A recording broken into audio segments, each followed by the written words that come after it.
2003. Scores of American reporters have now joined U.S. military units in Kuwait as part of the Pentagon's effort to make any war with Iraq what the Pentagon calls a media-friendly campaign. Another part of that effort is on display at the U.S. Military Command Center in Qatar. A Hollywood set designer was brought in to create a $200,000 backdrop for official war briefings. And tied in with that is the worship of Pentagon technology. I've fallen almost in love with the F-18 Super Hornet because it's quite a versatile plane. I got to tell you, my favorite aircraft, the A-10 Warthog. I love the Warthogs. This morning around 4 a.m. local time, the first three took off, and when you're 300 feet away from them when they do it, you hear it in your shoes and feel it in your gut. The Pentagon's influence on war coverage has also been evident in the news media's tendency to focus on the technical sophistication of the latest weaponry. Should they have used more? Should they, use a Moab, the mother of all bombs, and a few daisy cutters, and, let's not just stop at a couple of cruise missiles. Newest, biggest, baddest U.S. bomb. We'll pound them with 2,000-pound bombs and then go in. 2,000-pound bombs in urban areas? Oh, sure. The plane I'm holding in my hand here, the F-117 stealth fighter, was used in these attacks significantly. How do you steer this thing? You have a stick, is that right? Sure. We have both of us have matching center stick with left throttles. You can do everything. Every war, we have U.S. news media that have praised the latest in the state-of-the-art killing technology. From the present moment to the war in Vietnam. B-57s, the British call them Canberra jets. We're using them very effectively here in this war in Vietnam to dive bomb the Viet Cong in these jungles beyond Da Nang here. Colonel, what's our mission we're about to embark on? Well, our mission today, sir, is to report down to the site of the ambush 70 miles south of here and attempt to kill the VC. The colonel has just advised me that that is our target area right over there.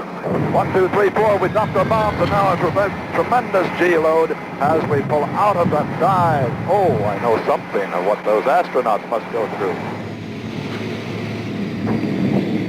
Well, Colonel, it's a great way to go to war. And there's a kind of idolatry there. Some might see it as worship of the gods of metal. That's the JDAM.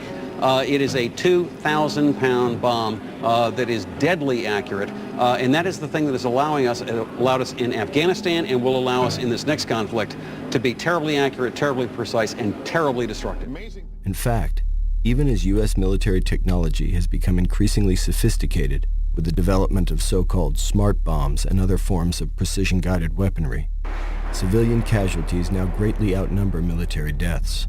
A grim toll that has steadily increased since World War I.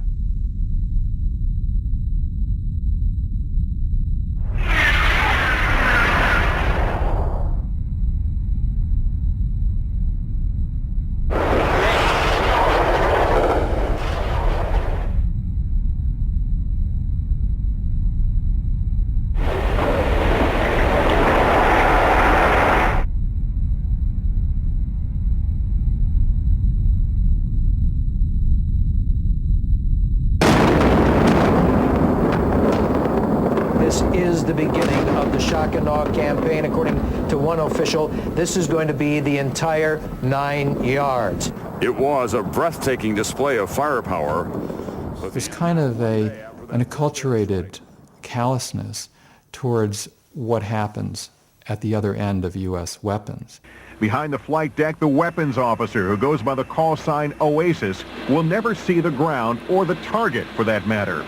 The airfield is simply a fuzzy image on his radar. And this is another very insidious aspect of war propaganda.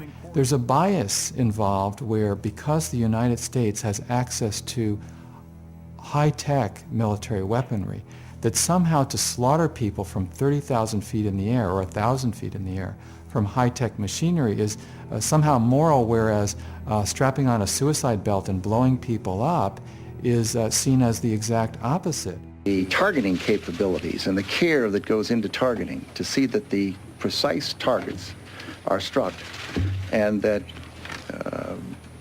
other targets are not struck is as impressive as anything anyone could see. the care that goes into it, the humanity that goes into it, to see that military targets are destroyed, to be sure, but that it's done in a way and in a manner and in a direction and with a weapon that is appropriate to that very particularized target. The weapons that are being used today have a degree of precision that no one ever dreamt of. Within this war-friendly news frame, the Defense Department has also been successful in shaping actual war reporting. Its influence reached new levels with the embedding of journalists during the war in Iraq. The Pentagon tightly controlled the media during the 1991 Persian Gulf War, limiting where reporters could go and often restricting access to small groups of pool reporters. This time, the Pentagon is doing an about-face. After running more than 230 journalists through media boot camps, the Pentagon is inviting more than 500 media representatives to accompany U.S. combat units to war. Despite being widely praised as a new form of realism in war coverage, the strategy of embedding reporters has raised new questions about the ability of war reporters to convey balanced information to the American people. U.S. Army 7th Cavalry. Rather than being kept far away, they were embraced and smothered and participated in the process of being smothered. They were brought along, hundreds and hundreds of them, with the Marines, with the Navy, with the Army. They became, in a sense, part of the invading apparatus. You didn't have embedded reporters with people who were being bombed. You only had embedded reporters with the bombers. Last night, a tremendous light show here, just a tremendous light show as we were watching. And it was through the eyes of the invaders that so much of the reporting was done.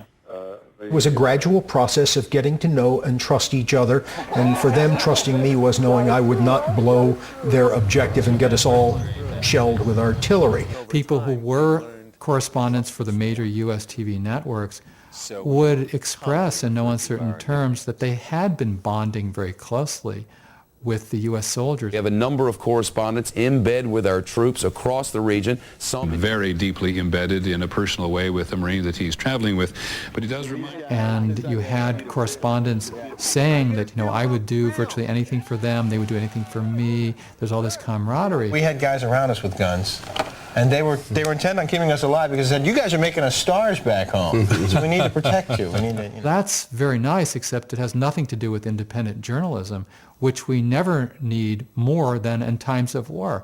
It was a very shrewd effort by the Pentagon to say, you want access? Here's plenty of access. I doubt that in a conflict of this type there's ever been the degree of free press coverage as you are witnessing in this instance. And the embedding process was actually a new wrinkle in an old game, which was and is propaganda for war. Praise for the embedding process as a step forward in balanced war reporting has often invoked comparisons to media coverage of the Vietnam War. A myth has kind of grown up after the Vietnam War that the reporting was very tough, that Americans saw on their television sets the brutality of the war as it unfolded. And people often hark back to that as a standard that should now be rediscovered or emulated. This is what the war in Vietnam is all about. Yes, there was exceptional reporting, but it was the exception.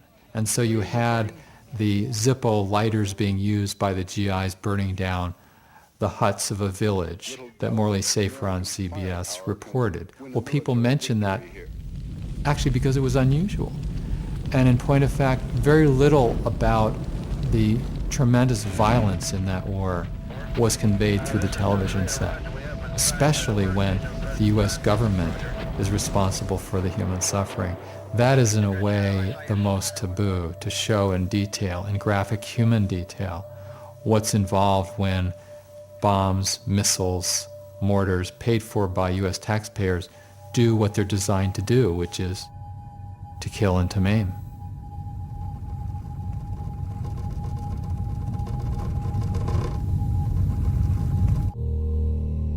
I know that this is a great concern. I think it's part of the Vietnam Syndrome. The Vietnam Syndrome that President Reagan mentioned was a reference to America's attempt to forget